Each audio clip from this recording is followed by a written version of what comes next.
Well, good afternoon, everybody, and thank you for the opportunity to speak.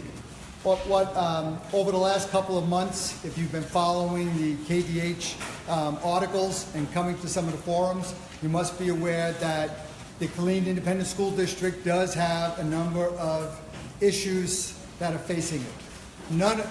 One of the most pressing issue is going to be the finances.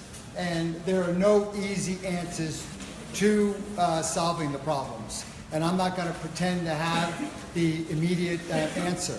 So I thought, as I was putting my thoughts together as to what I would say, I thought I would just tell you about me so that hopefully you could trust that I would make an informed and educated and respectful decision on issues that come up. Because obviously, you've heard previous speakers here talk about the need for education and communication.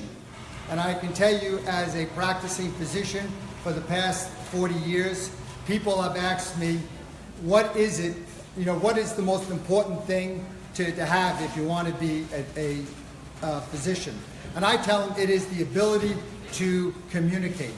Because if you can't explain to your patients what their condition is and what you propose to do to help them, you're not going to succeed in what you're trying to do. So I'll just tell you a little bit about me and why I'm approaching this. And the reason is because I believe in service. I was fortunate enough to have scholarships all the way through college and through med school. I sold myself to the Army. I thought I was selling myself to the devil, but I realized once I got in how I loved the organization. And although I left active duty, I went to the reserves. And I thought when the Berlin Wall came down in 1989 that being in the reserves was the greatest fraternity there was, and I would never have to do anything. But lo and behold, August of 1990 came, and there was a mass mobilization. We all thought we were going to the mother of all wars. And I was in a big group. I was the chief of an orthopedic service, taking care of a lot of people. And one of my colleagues came to me and he says, we have political connections. I can get you out of this deployment. And I said, no. I said, I agreed to serve. I said, this is, I think this is what God is calling me for, and I'm going to serve.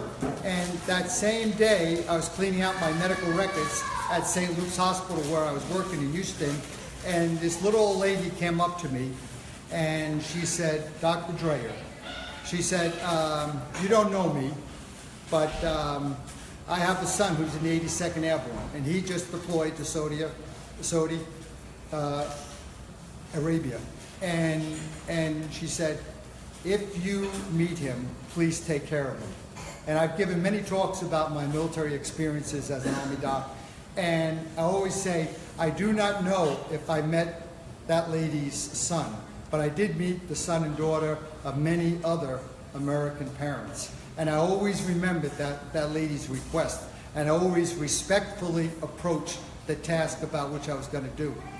And it is with that humble sense of public service and dedication that I would undertake to be your trustee for Place 5 if you choose to vote for me. There are other good candidates. I'm not going to say there aren't. It is your choice. I'll give you one other little vignette. I love to tell stories. I have 5 kids. They range from 16 to 30. None of them are married yet, and I don't even have any grandkids, so nobody will listen to me except my patients when they come in. So, but another story I like is one that my father always told. His father died early, so I can empathize, and he grew up poor in New York City. I can empathize with the people, the youngsters here who don't have a male figure in their family. But my father would off to the CCs at age 16. He was a little Irish kid, and he was pugnacious just because of the need for self-defense. The very first day he got to Montana, somebody swiped his hat, he got in a little fist fight. He tried to survive. By 18 in 1939, he joined the Army.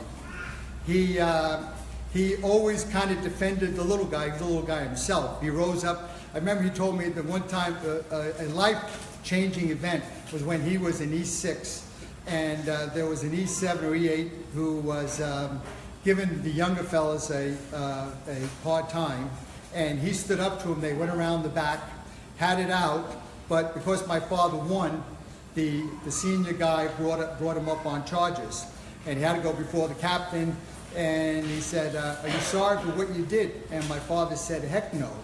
And so he was thrown in the stockade, and every day he went to see the captain, and every day he said, heck no. Finally, after a week, he said, my father said he realized, this is silly, I'm going to say I'm sorry. So he said, I'm sorry. And the guy said, okay, I'll give you a break this time, but next time I'll throw the book at you. So he said, get back to your unit, and he worked his way up. But it is I tell that story because I think the same thing applies to our school district. I think the school district, in terms of the discipline, has been a little heavy-handed. I've had kids go through the district, some public, some private, and I think that we could do more discipline on campus and sending them downtown. I think that we could ask the kids, are you sorry? Just because you threw one punch, I don't think means you should go downtown for 6 weeks and then lose that year. But one other story I'll tell quickly is when one of my kids was at Easton Hills, they made a mistake, and he was in regular math and said the advanced math, and so we had to go to the guidance counselor to get it, and we went to the guidance counselor. There were four young men in front of my son, and every one of them was in the advanced math, and my son wasn't, who wanted to get in. And all of them, the parents said, oh, heck no, he can't be taking algebra in the 8th grade, he's playing football. I mean, how can he have time to study? Well, as a male who knows that males have problems getting ahead, I tell you, there's no substitute for parental encouragement to study.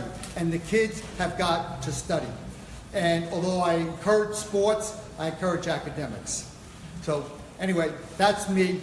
If you're interested, vote for me. Thank you.